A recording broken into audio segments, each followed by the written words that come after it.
Hey everyone, my name is Derek Henry, and in this week's video blog, we're going to talk about the power of using defaults and shortcuts. Now, one of the biggest reasons to use this is to save frustration. So what you're seeing here on the left side is a screenshot from the Chick-fil-A app, something you probably know and love, that I use quite a bit. We probably use it once every week or two. Now, one of the questions I hate discussing is what's for dinner? Nobody can agree, and that just frustrates everyone even further. And once you get closer to agreeing on something, then you got to figure out what you're going to get. This is where defaults come in really handy. Now, one thing we like to use is a menu. So we're going to have, Taco Tuesday, we're going to have Italian Wednesday, we're going to have pizza on Friday. I like to reuse that menu over and over, and then the ingredients that we need to buy from the store for our shopping list to go along with that. It just saves the effort. Those little micro decisions that you make over and over again, and there's somewhere between 30 and 60,000 of those a day, like what to wear, which way to go, what to eat, etc. If you can structure those, think once, and reuse them, you're saving a lot of brain power, time, energy, and frustration. What's great about using apps like the Chick-fil-A app here is you can save your order. So you can save, it's like saving a favorite file or something, right? Like a bookmarked website. You can also use it as your default. So here's the default that you're seeing on the left.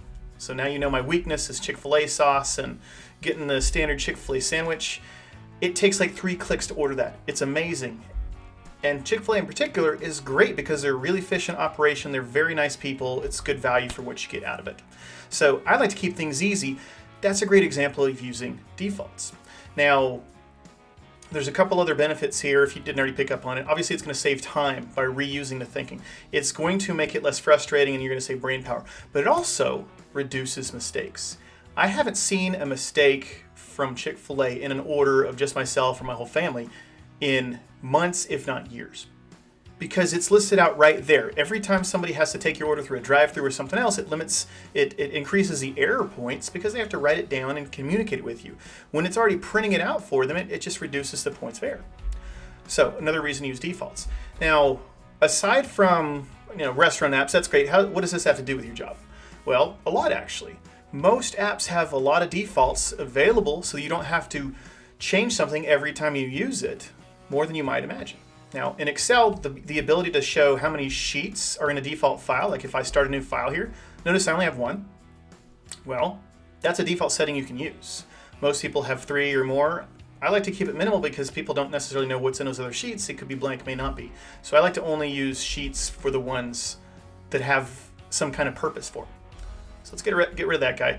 Now, one of the things that I've gone a little overboard with a lot of the macros that I've built is macros that have defaults to them because I don't want to have to think. The thing that I'm going to use the very, very most, I want that to be the default setting or the default view or action or whatever. So as an example, one of the macros in the add-in I built is called the sheet picker. It gives you an array of options when you run a shortcut. So you press L to go to the last sheet, or you can use F to go to the first sheet. Now notice I didn't press it. I fired up the keyboard shortcut to show it.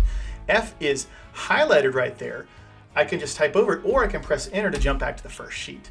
That is my default. So I could show any of these, I could enter any of those letters and then set the default here, and it will set the default over and over again. Doesn't really matter how many times you use it, it's gonna work every time. Another good example is if I'm gonna copy and paste a lot of information. So let's say I'm gonna take this stuff here and we're going to paste it. There's a paste special picker. Now the thing I use the very most is option V because that's just values. I don't want all the formulas necessarily.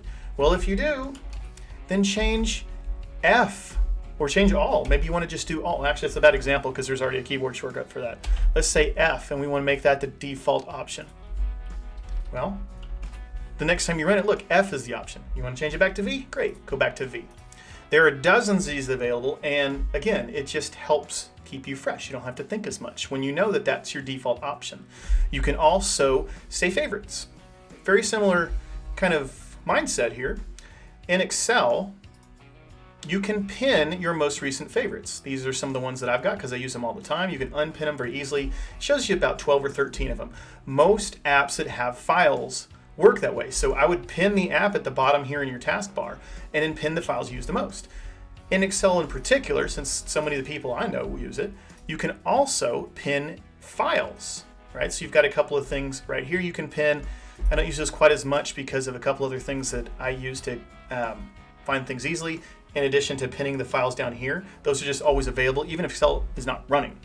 So use defaults, use favorites, and you will save a lot of time, frustration, you won't lose things, and you'll be a lot less frustrated and make a lot less mistakes. So there you have it. Hope you found this helpful. Please share this with a friend, like it, comment on it, share us what things work with your way of doing things, and thanks again for watching. Have a great rest of your day.